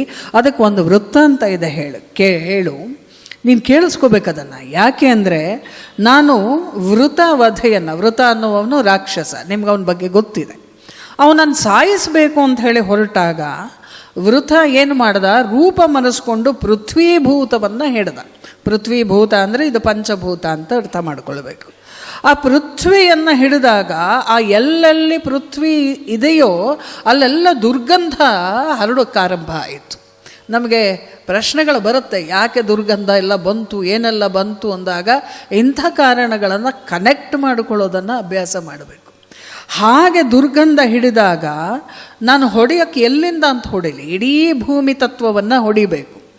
ಹಾಗೆ ಹೊಡೆಯೋಕ್ಕೆ ಹೊರಟಾಗ ಅವನು ಆಪೋಭೂತವನ್ನು ಪ್ರವೇಶ ಮಾಡ್ತಾನೆ. ಹಾಗೆ ಅದನ್ನು ಪ್ರವೇಶ ಮಾಡಿದಾಗ ಎಲ್ಲಿ ರಸ ಅಂತ ಬರುತ್ತೋ ಅಲ್ಲೆಲ್ಲವೂ ಕೂಡ ಕೆಟ್ಟ ಹೋಗಿ ಕೆಟ್ಟ ಕೊಳೆತ ಸ್ಥಿತಿ ಬಂತು. ಅದಾದಮೇಲೆ ಇದೇ ವೃತಾಸುರ ಅಗ್ನಿಭೂತವನ್ನು ಹಿಡ್ಕೊಂಡ. ಎಲ್ಲೆಲ್ಲಿ ಆ ತತ್ವ ಇದೆಯೋ ಅಲ್ಲೆಲ್ಲ ಕೆಡಕು ಆರಂಭ ಆಯಿತು. ಅಲ್ಲಿಯೂ ಕೂಡ ಹೊಡೆಯೋದಕ್ಕೆ ಹೋದಾಗ ಆ ನಂತರ ವಾಯುವನ್ನು ಹಿಡಿದ. ವಾಯುವನ್ನು ಮುಟ್ಟಿದಾಗಲೆಲ್ಲ ಆ ಎಲ್ಲೆಲ್ಲಿ ವಾಯು ಸಂಚಾರವಾಗತ್ತೋ ಅಲ್ಲೆಲ್ಲ ವಾತಾವರಣ ಕೆಡ್ತು. ನಾವು ವೈರಸ್ ಅಟ್ಯಾಕ್ ಅಂತ ಹೇಳಿ ಮಾತಾಡ್ತೀವಲ್ಲ, ಅದನ್ನು ನೆನಪಿಸ್ಕೋಬೇಕು ನೀವಿಲ್ಲ ಇನ್ನೊಂದು ಸರಿ. ಹಾಗೆ ಶಬ್ದದಲ್ಲಿ ಸೇರಿಕೊಂಡಾಗ ಅನುಸಂಧಾನವೇ ಹೋಯಿತು. ಕೊನೆಯಲ್ಲಿ ಅವನೇನು ಮಾಡ್ತಾನೆ ಅಂದರೆ ಅಹಂಕಾರವನ್ನು ಹಿಡಿತಾನೆ. DVG ಒಂದು ಸಾಲ ಹೇಳಿದ್ದಾರೆ, ಮನ್ನಣೆಯ ದಾಹ ಎಲ್ಲಕ್ಕಿಂ ತೀಕ್ಷ್ಣತಮ, ಕೊಲ್ಲುವುದು ಅದು ಆತ್ಮವನೇ ಮಂಕುತಿಮ್ಮ. ಇನ್ನೆಲ್ಲದರಿಂದ ತಪ್ಪಿಸ್ಕೊಳ್ಬಹುದು. ಒಳಗಿರುವ ನಾನು ಅನ್ನುವ ಅಹಂನಿಂದ ಆಚೆ ಬರೋದು ತುಂಬ ಕಷ್ಟ.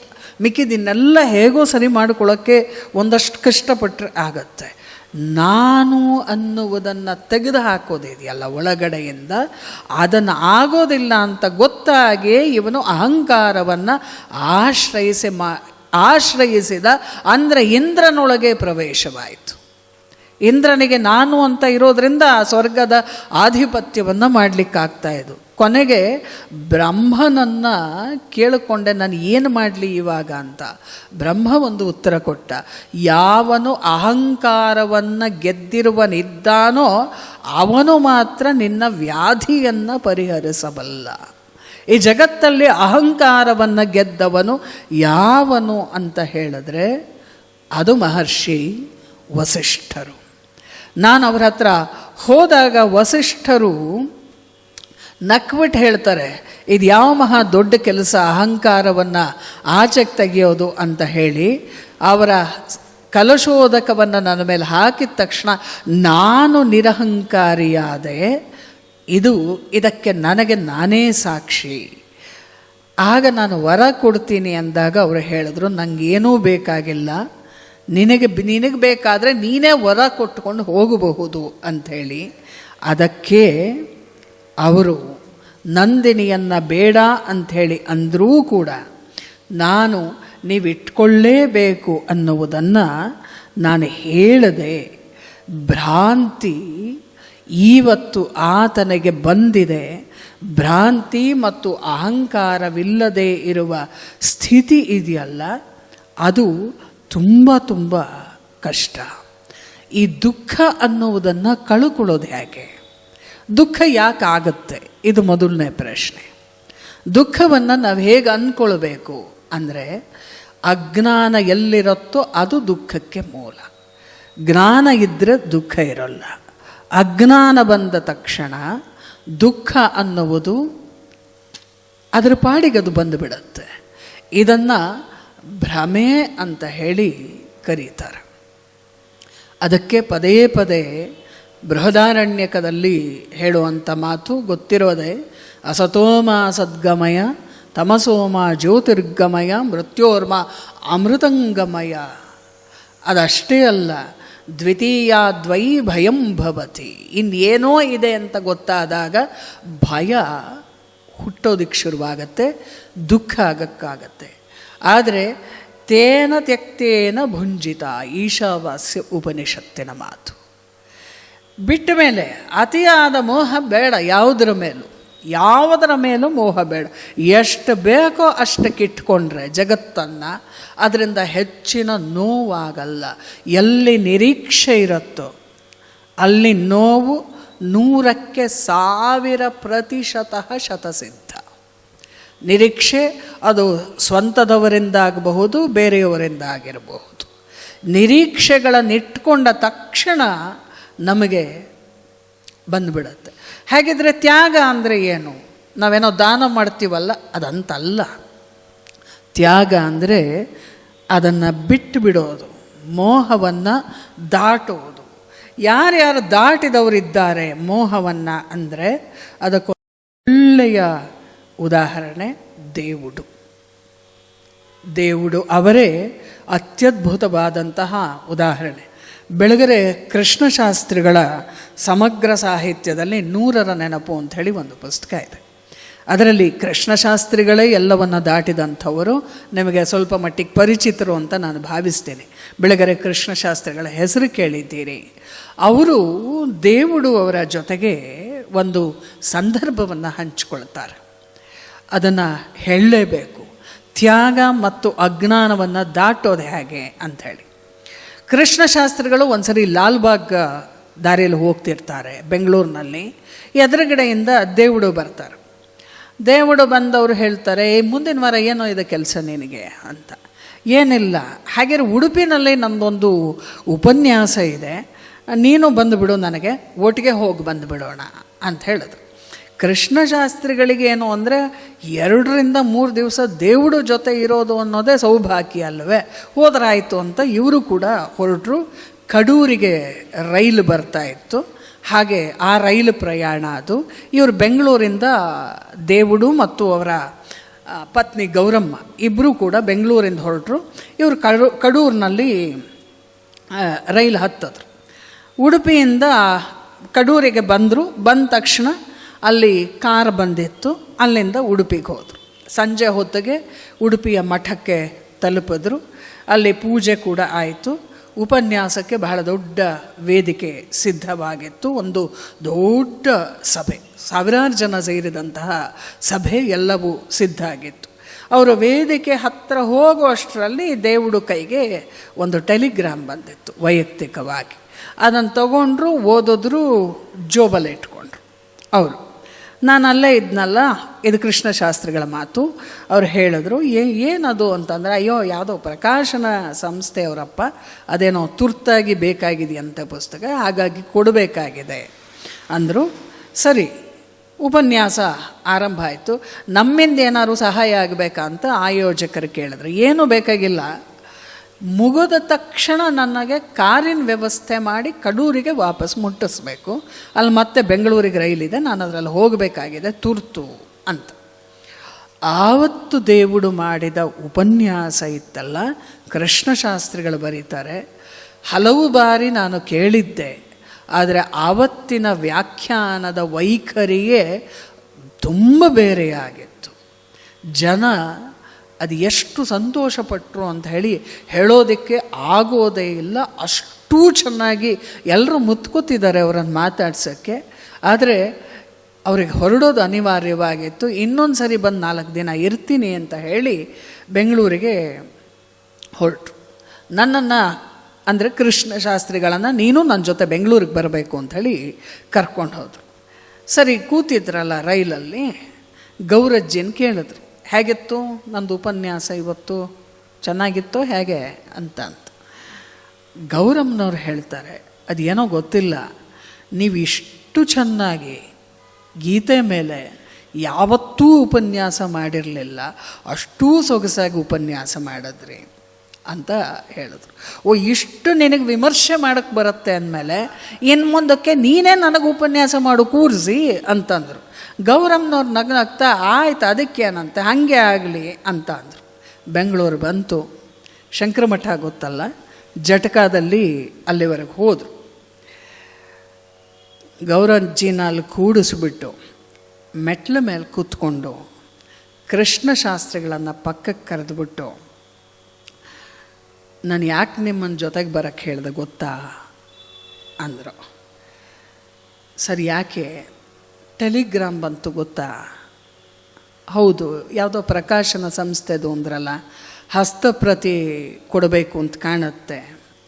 ಹೌದು, ಈಗ ಪ್ರಕಾಶನವೇ ಮಾಡಬೇಕಾಗಿದೆ. ನಾನೀಗ ಹೇಳೋ ವಿಷಯನ ನೀವು ಮೊದಲು ಸ್ವೀಕಾರ ಮಾಡಿ, ಆಮೇಲೆ ನಾವಿಬ್ಬರೂ ಸೇರಿ ನಮ್ಮ ಗೌರಮ್ಮಂಗೆ ಹೇಳಬೇಕದನ್ನು. ಕಣ್ಣು ಮಾತ್ರ ಕೆಂಪಕ್ಕಾಗಿತ್ತು, ಮುಖ ಅದೇ ಸ್ಥಿತಿಯಲ್ಲಿತ್ತು. ಯಾಕೆ ಅಂತ ಕೇಳಿದ ತಕ್ಷಣ ದೇವುಡು ಉತ್ತರ ಹೇಳ್ತಾರೆ, ನನ್ನ ಮಗ ರಾಮು ತೀರ್ಕೊಂಡಿದ್ದಾನೆ. ಅದು ಟೆಲಿಗ್ರಾಮ್. ಅಲ್ಲಿ ಅದನ್ನು ಹೇಳಿದರೆ ಇಡೀ ಕಾರ್ಯಕ್ರಮಕ್ಕೆ ತೊಂದರೆ. ನನ್ನ ಸಿದ್ಧತೆ ಅಂತಲ್ಲ, ನನ್ನ ಸಿದ್ಧತೆಗಿಂತ ಸಿದ್ಧವಾಗಿ ಬಂದವ್ರಿಗೆ ತೊಂದರೆ. ಆದ್ದರಿಂದ ಅಲ್ಲಿ ಇದನ್ನು ಹೇಳಲಿಲ್ಲ. ಕೃಷ್ಣಶಾಸ್ತ್ರಿಗಳು ತಡ್ಕೊಳ್ಳಾರದೆ ಕೇಳ್ತಾರೆ, ಅಲ್ಲ ಈ ವಿಚಾರ ತಿಳಿದ ಮೇಲೂ ಕೂಡ ನೀವು ಅಂಥ ಉಪನ್ಯಾಸವನ್ನು ಹೇಗೆ ಮಾಡೋದಕ್ಕೆ ಸಾಧ್ಯ ಆಯಿತು ಅಂದಾಗ ಅವರು ಹೇಳ್ತಾರೆ, ನಾನು ಯಾರಿಗೂ ಉಪನ್ಯಾಸ ಮಾಡಲಿಲ್ಲ, ನನಗೆ ನಾನು ಉಪನ್ಯಾಸ ಮಾಡಿಕೊಂಡೆ. ಯಾಕೆ ಅಂದರೆ ಸ್ಥಿತಪ್ರಜ್ಞನ ಲಕ್ಷಣವನ್ನು ನನಗೆ ನಾನು ಹೇಳಿಕೊಂಡಿದ್ದು. ಯಾಕೆಂದರೆ ಅಲ್ಲಿ ಬರುತ್ತಲ್ವ, ನಾನು ಬೋಧನೆ ಮಾಡಿಕೊಂಡೆ, ಸರ್ವಧರ್ಮಾನ್ ಪರಿತ್ಯಜ್ಯ ಮಾಮೇಕಂ ಶರಣಂ ವ್ರಜ ಅನ್ನುವ ಮಾತು ನನಗೆ ಹೇಳ್ಕೊಂಡಿದ್ದು, ಅಲ್ಲಿ ಕೇಳೋರಿಗಲ್ಲಪ್ಪ, ನಾನೇ ಹೇಳ್ಕೊಂಡಿದ್ದು. ಅದಕ್ಕೆ ನನಗೆ ಸಭೆಯನ್ನು ನಿರ್ವಹಿಸೋಕ್ಕಾಯಿತು. ಆದರೆ ಗೌರಮ್ಮಂಗೆ ಹೆಂಗೆ ಹೇಳಬೇಕಂತ ನಂಗೆ ಗೊತ್ತಾಗ್ತಾ ಇಲ್ಲ. ಕಷ್ಟ. ಮಕ್ಕಳು ಮರಿ ಇರೋ ಮನೆ, ರಾದ್ಧಾಂತ ಮಾಡದೇ ಇರೋ ಥರ ನಿಧಾನವಾಗಿ ಹೇಳಬೇಕು ಅಂತ. ಪಾಪ ಆಕೆಗೆ ವಿಷಯ ತಿಳಿದ ತಕ್ಷಣ ಮೂರ್ಛೆ ಹೋದರು ಅವರು. ಯಾಕಂದರೆ ಆ ಕೆಂಡನ ಒಳಗಿಟ್ಕೊಂಡು ದೇವರು ಪ್ರಯಾಣ ಮಾಡಿದಾರಲ್ಲ ಅಲ್ಲಿವರೆಗೆ, ಹೆಂಗದು? ಜೊತೆಗೆ ದೇಹ ಇಡಕ್ಕಾಗಲ್ಲ, ಸಂಪ್ರದಾಯ ನಿಮಗೂ ಗೊತ್ತು. ಮುಖ ಕೂಡ ಸಿಕ್ಕಲಿಲ್ಲ ಅವರಿಬ್ಬರಿಗೆ. ಶವ ಸಂಸ್ಕಾರ ಮುಗಿದು ಹೋಗಿತ್ತು. ಮಗ ಕೊನೆ ಕ್ಷಣದಲ್ಲಿ ಹೇಗಿದ್ದ ಅನ್ನೋದನ್ನ ದೇವುಡು ಮತ್ತು ಗೌರಮ್ಮ ಇಬ್ಬರೂ ಕೂಡ ನೋಡಲಿಲ್ಲ. ಇದು ದೇವುಡು ಉಪನಿಷತ್ತನ್ನು, ಗೀತೆಯನ್ನು ತಮ್ಮೊಳಗೆ ಇಟ್ಕೊಂಡಂತಹ ಒಂದು ಕ್ರಮ. ಅದಷ್ಟೇ ಅಲ್ಲ, ಅವರು ಕೊನೆಯ ಹೊತ್ತಿನಲ್ಲಿ ಬರೀತಾ ಇದ್ದಾಗ ಗೌರು ಯಾರು ಬಂದಿದ್ದಾರೆ ನೋಡು ಅಂತ ಕರೆದಾಗಿ ಇವರು ಹೋದರು. ನಾನು ಕೇಳಿದೆ, ಇದೇನು ಈ ಸ್ಥಿತಿಲಿ ಬರೀತಿದ್ದೀರಲ್ಲ ಅಂತ. ನಾಳೆಯಿಂದ ಹೊರಗಡೆ ಪುಸ್ತಕ ಇದೆ, ನೋಡ್ಬೋದು ನೀವು ಒಂದ್ಸರಿ. ಮಹಾದರ್ಶನವನ್ನು ಬರೆಯೋಕೆ ಆರಂಭ ಮಾಡ್ತೀನಿ. ಯಾಜ್ಞವಲ್ಕ್ಯರನ್ನು ಕುರಿತ ಕಾದಂಬರಿ ಅದು. ನಮ್ಮ ಜನಕ್ಕೆ ಗೊತ್ತಾಗಬೇಕದು. ಅದೊಂದು ಪೂರ್ತಿ ಆಗಲೇಬೇಕು ಅನ್ನೋದು ನನ್ನ ಸಂಕಲ್ಪ. ಅದಾದರೆ ದೇವುಡು ದೇವರೊಂದಿಗೆ ಸೇರ್ಪಡೆ, ಇದಿಷ್ಟೇ ನನ್ನ ಬದುಕು ಅಂತ ಹೇಳಿ ಬದುಕಿದವರು ದೇವುಡು. ಅದಕ್ಕಾಗಿಯೇ ಮಹಾಬ್ರಾಹ್ಮಣ ನಮಗೆ ಹೀಗೆ ಅನಿಸುತ್ತೆ. ಎಷ್ಟೋ ಕಡೆ ಅನ್ನಿಸ್ಬೋದು ಇದನ್ನೆಲ್ಲ ಅರ್ಥ ಮಾಡ್ಕೊಳ್ಳೋಕೆ ಕಷ್ಟವೇನೋ, ತುಂಬ ಜಾಸ್ತಿ ಆಗ್ತಿದೆ ಅಂಥೇಳಿ. ಆದರೆ ಹಾಗೆ ಬದುಕಿದ್ದ ವ್ಯಕ್ತಿ ಇನ್ನು ಹೇಗೆ ಬರೆಯೋಕ್ಕೆ ಸಾಧ್ಯ ಆಗತ್ತೆ? ಹೆಂಗೆ ಬರೆಯೋಕ್ಕೆ ಸಾಧ್ಯ ಆಗತ್ತೆ? ಇದು ಕಾಟಾಚಾರಕ್ಕೋ ಕೀರ್ತಿಗೋ ಬರೆದ ಕೃತಿಗಳಲ್ಲ, 3 ಕೃತಿಗಳು. ಅಥವಾ ಒಂದಷ್ಟು ಟೈಮ್ ಪಾಸ್ ಆಗತ್ತೆ ಅಂತ ಬರೆದ ಕಾದಂಬರಿ ಅಲ್ಲ. ಎಷ್ಟಕ್ಕೂ ಕಾದಂಬರಿ ಬರೆಯೋದವ್ರ ಉದ್ದೇಶವೇ ಅಲ್ಲ. ಕಾದಂಬರಿಯ ಒಳಗೆ ಅವರು ಅಡಗಿಸಿಟ್ಟಿರೋ ಸಂಗತಿ ಇದೆಯಲ್ಲ, ಅದು ಏನಂತ ಕರೆಯೋಣ, ಅದ್ಭುತ ಅಂತ ಕರಿತೀರಾ, ಆಶ್ಚರ್ಯ ಅಂತ ಕರಿತೀರಾ, ಅಥವಾ ಪ್ರಜ್ಞಾವಸ್ಥೆ ಅಂದರೆ ಹೇಗಿರುತ್ತೆ ಅಂತ ಕರಿತೀರಾ. ಏನನ್ನು ಕರೆದ್ರೂ ಕಡಿಮೆ ಆಗಿಬಿಡುತ್ತೆ. ಏನನ್ನು ಕರೆದ್ರೂ ಕೂಡ ಕಮ್ಮಿ ಆಗುವಂತಹ ಕೃತಿ ಹೊರಕ್ಕೆ ಬರೋಕ್ಕೆ ಸಾಧ್ಯವಾಗಿದ್ದು ಯಾಕೆ ಅಂದರೆ ಅವರು ಹಾಗೆ ಬದುಕಿದ್ರು. ಅವರ ಗುರುಗಳಾದ ಚಂದ್ರಶೇಖರ ಭಾರತಿಗಳು ಯಾವ ಮಾರ್ಗದರ್ಶನ ಕೊಟ್ಟಿದ್ರೋ ಅದೇ ಮಾರ್ಗದಲ್ಲಿ ಒಂದು ಕಿಂಚಿತ್ ಊನವಾಗದೇ ಇರೋ ಮಾದರಿಯಲ್ಲಿ ಬದುಕನ್ನು ಬರೆದರು. ಅದಕ್ಕೆ ನಮಗೆ ಈ ಕೃತಿಯಲ್ಲಿನ ವಿವರಗಳು ಎಷ್ಟೋ ಸರಿ ಜಾಸ್ತಿ ಆಗುತ್ತೇನೋ ಅಂತ ಅನಿಸುತ್ತೆ. ಆದರೂ ದೇವುಡು ಇದನ್ನು ತಪಸ್ಸು ಅಂಥೇಳಿ ಅಂದ್ಕೊಂಡು ಬರೆದ ವ್ಯಕ್ತಿ.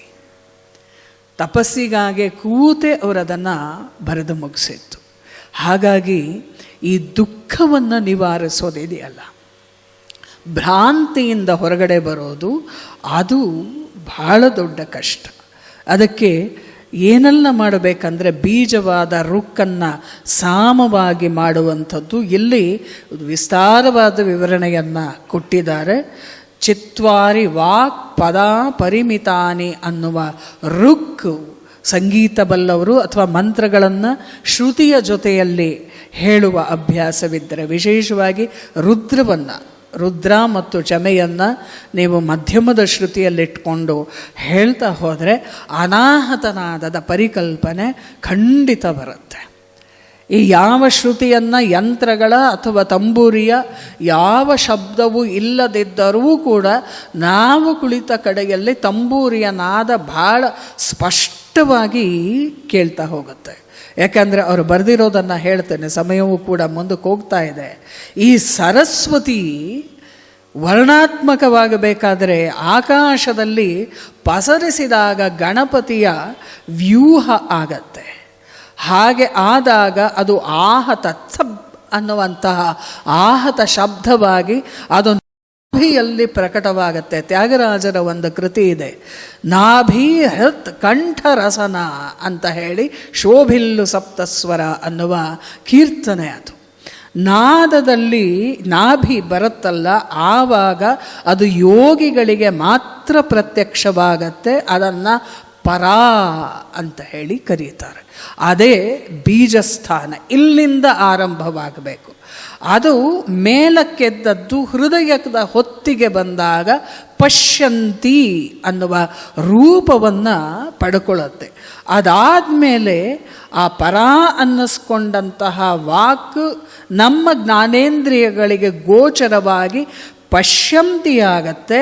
ಅದು ಕಂಠದ ಸ್ಥಾನಕ್ಕೆ ಬಂದಾಗ ನಾವು ನೀವು ಕೇಳಿಸ್ಕೊಳ್ತಾ ಇದ್ದೀವಲ್ಲ, ನಮ್ಮ ಚರ್ಮೇಂದ್ರಿಯ, ಈ ಕಿವಿ ಅನ್ನೋದು ಒಂದಿದೆಯಲ್ಲ, ಅದು ಬಹಳ ಮೇಲ್ಸ್ತರದ ಶಬ್ದಗಳನ್ನು ಕೇಳಿಸುವಂಥದ್ದು. ಶಬ್ದವೇ ಇಲ್ಲದೆ ನಿಶ್ಶಬ್ದದಲ್ಲಿ ವಾಕ್ಯಗಳನ್ನು ಕೇಳುವಂತಾಗಿ ಆಗ್ತೀವಲ್ಲ, ಆವತ್ತು ನಾವು ನಿಜವಾಗಿಯೂ ಶ್ರೋತೃಗಳಾಗ್ತೀವಿ. ಹಾಗೆ ಕೇಳಿದ್ದು ಬದುಕಿರುವವರೆಗೂ ಕೂಡ ಅಳಿಸೋದಕ್ಕೆ ಆಗದೇ ಇರುವಂಥದ್ದು. ಹಾಗೆ ಕೇಳುವ ಎಲ್ಲವನ್ನು ಅನಾಹತನಾದ ಅಂಥೇಳಿ ಕೇಳ್ತೇವೆ. ಯಾವಾಗ ಚರ್ಮೇಂದ್ರಿಯಕ್ಕೆ ಕೇಳಿಸುತ್ತೋ ಅದು ಮಧ್ಯಮ ಅಂಥೇಳಿ ಆಗತ್ತೆ.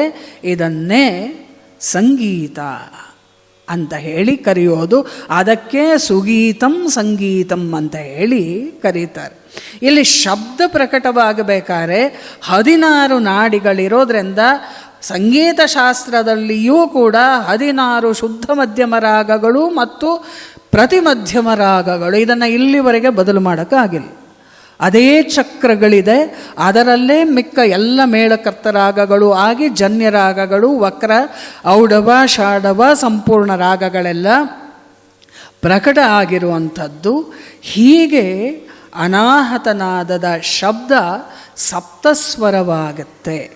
ಇಂಥದ್ದನ್ನು ಕೇಳಿದಾಗ, ನಮಗೆ ಅರ್ಥವಾದಾಗ, ಈ ವಾಗ್ದೇವಿಯನ್ನು ಪ್ರಸನ್ನ ಮಾಡಿಕೊಂಡಾಗ, ನಮ್ಮ ಕುಮಾರವ್ಯಾಸಂದೊಂದು ಪ್ರಾರ್ಥನೆ ಇದೆ, ವಾರಿಜಾಸನೆ ಸಕಲ ಶಾಸ್ತ್ರ ವಿಚಾರದುದ್ಭವೆ ವಚನ ರಚನೋದ್ಧಾರೆ ಶ್ರುತಿ ಪೌರಾಣದ ಆಗಮ ಸಿದ್ಧಿದಾಯಕಿಯೇ ಶೌರಿ ಸುರಪತಿ ಸಕಲ ಮುನಿಜನ ಸೂರಿಗಳಿಗೆ ಅನುಪಮದ ಯುಕುತಿಯೇ ಶಾರದೇ ನರ್ತಿಸುಗೆ. ಎಲ್ಲಿ ನರ್ತಿಸುಗೆ? ಶಾರದೆ ನರ್ತಿಸುಗೆ, ನಲಿದು ಒಲಿದು ಎನ್ನ ಜಿಹ್ವೆಯಲ್ಲಿ. ಒಂದು ಶಬ್ದ ಬಳಸಲ್ಲ. ಶಾರದೆ ನೀನು ನರ್ತಿಸಬೇಕು. ಹೇಗೆ? ಪ್ರೀತಿಸಿ ನನ್ನ ನಾಲಿಗೆಯ ಮೇಲೆ ನರ್ತಿಸಬೇಕು. ನೀನು ಆನಂದದಿಂದ ನರ್ತಿಸಬೇಕು. ಆಗ ಮಾತ್ರವೇ ಒಂದಷ್ಟು ಹೊರಗಡೆಗೆ ಬರುತ್ತಲ್ಲ, ಅದು ಸಂಗೀತವೋ ಸಾಹಿತ್ಯವೋ ಮತ್ತೊಂದು, ಅದಕ್ಕೆ ಒಂದು ರೂಪ ಬರುತ್ತೆ. ಇಲ್ಲದಿದ್ದಲ್ಲಿ ಅದು ಸುಸಂಗೀತವೂ ಆಗೋದಿಲ್ಲ, ಅದು ಸಾಹಿತ್ಯವೂ ಆಗೋದಿಲ್ಲ. ಇದೊಂದು ಮಂತ್ರವಾಗಬೇಕು ಅನ್ನುವುದನ್ನು ದೇವರು ಬರೀತಾರೆ. ಅದಕ್ಕೆ ಮಹಾಬ್ರಾಹ್ಮಣ ಇದೆಲ್ಲವನ್ನು ಇಟ್ಟುಕೊಂಡು ತನ್ನ ಆ ಘನತೆಯನ್ನು ಆ ಮಟ್ಟಿಗೆ ಕಾಪಾಡಿಕೊಳ್ತಾ ಹೋಗುತ್ತೆ. ಹೀಗಾಗಿ ಪೂರ್ತಿಯಾಗಿ ಇವರ ಶೋಕವನ್ನು ಹೀಗೆ ಮಾಡಿಕೊಂಡಂತಹ ವಸಿಷ್ಠರ ಶೋಕವನ್ನು ಆವಾಹಿಸಿಕೊಳ್ಳಬಲ್ಲಂಥವರು ಯಾರೂ ಇಲ್ಲ ಪ್ರಪಂಚದಲ್ಲಿ. ಇದ್ದವರು ಒಂದಷ್ಟೇ ಜನ. ಅರುಂಧತಿಗೆ ಶೋಕ ಬೇಡ ಅಂತ ವಸಿಷ್ಠರು ತೀರ್ಮಾನ ಮಾಡಿದ್ದಾರೆ. ಅತ್ರಿ ಮುನಿಗಳಿದ್ದಾರೆ, ಆದರೆ ಅವರ ಕಾರ್ಯ ಬೇರೆ ಇದೆ. ಮತ್ತಿನ್ಯಾರು ಅಂಥೇಳಿ ಅಂದಾಗ ಕಷ್ಟ. ವಿಶ್ವಾಮಿತ್ರರು ಹೇಳ್ತಾರೆ, ದೇವರಾಜ, ವಸಿಷ್ಠರ ಶೋಕ ಕೊನೆಗಾಣಬೇಕು. ಈಗಷ್ಟೇ ರುದ್ರನಿಂದ ಅಸ್ತ್ರವನ್ನು ಪಡೆದು ಅಳಿಸಿಬಿಡ್ತೀನಿ ಈ ವಸಿಷ್ಠನನ್ನು ಅಂಥೇಳಿ ಆಲೋಚನೆ ಮಾಡಿದ ಈ ಮನುಷ್ಯ ಈಗ ಹೇಳ್ತಾ ಇದ್ದಾರೆ, ಯಾರೂ ಇಲ್ಲದಿದ್ದರೆ ಇಂದ್ರ ನಾನೇ.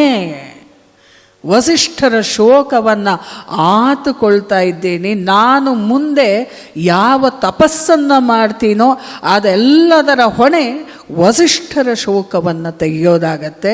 ಆದ್ದರಿಂದ ನಾನು ಇದನ್ನು ಮಾಡ್ತೀನಿ ಅಂದಾಗ ಇಂದ್ರ ಕೇಳ್ತಾನೆ, ನಿನ್ನ ಪೂರ್ವ ಶತ್ರು ಅಲ್ವಾ ವಸಿಷ್ಠರು, ಅವರ ಶೋಕವನ್ನು ನೀನು ಯಾಕೆ ತಗೊಳ್ತೀಯ ಅಂದಾಗ ವಿಶ್ವಾಮಿತ್ರರಿಗೆ ಭರ್ಜಿಯಿಂದ ಚುಚ್ಚಿದಂಗಾಗತ್ತೆ. ಯಾಕೆ ಹೀಗೆಲ್ಲ ಮಾತಾಡ್ತೀಯ? ನಾನೀಗ ಬದಲಾಗಿದ್ದೇನೆ, ವಿಶ್ವಾಮಿತ್ರನಾಗಿದ್ದೇನೆ. ಲೋಕದ ಚರಾಚರಗಳೆಲ್ಲದಕ್ಕೂ ಕೂಡ, ಅಂದರೆ ಬರೀ ವಸಿಷ್ಠರಲ್ಲ, ವಿಷಜಂತುಗಳಿಗೂ ಕೂಡ ನಾನು ಮಿತ್ರನಾಗಿದ್ದೇನೆ. ಆದ್ದರಿಂದ ನನಗೆ ಈ ರಹಸ್ಯ ಏನು ಅಂತ ಅರ್ಥ ಆಗ್ತಾ ಇಲ್ಲ. ದಯಮಾಡಿ ನನ್ನನ್ನು, ನನ್ನ ದೇಹವನ್ನು ನೀನು ಬಳಸ್ಕೊ. ನೀನು ಒಪ್ಪಿಗೆ ಕೊಟ್ಟರೆ ಅವರ ಶೋಕವನ್ನು ಆಕರ್ಷಿಸಿ ನನ್ನ ದೇಹದಲ್ಲಿ ಇಟ್ಕೊಂಡು ಬಿಡ್ತೀನಿ ಅಂತ ಹೇಳಿದಾಗ, ಗೊತ್ತೇ ನೀನಾ ಶೋಕದೋಳು, ಗೊತ್ತೇ ನೀನು ಆ ಶೋಕದೊಳಗೆ 50 ಮಕ್ಕಳ ಕಳೆದುಕೊಳ್ಳುವೆ. ಮತ್ತೆ ಕೇಳುತ್ತಲಿಹೆನು ಕೌಶಿಕ,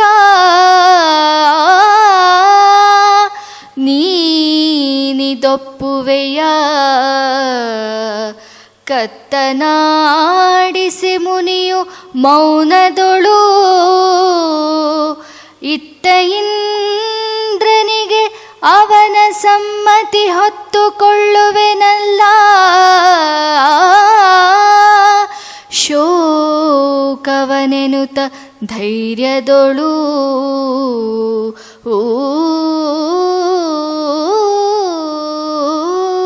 ಅಷ್ಟು ಸುಲಭ ಅಲ್ಲ ವಸಿಷ್ಠರ ಶೋಕವನ್ನು ತಗೊಳ್ಳೋದು.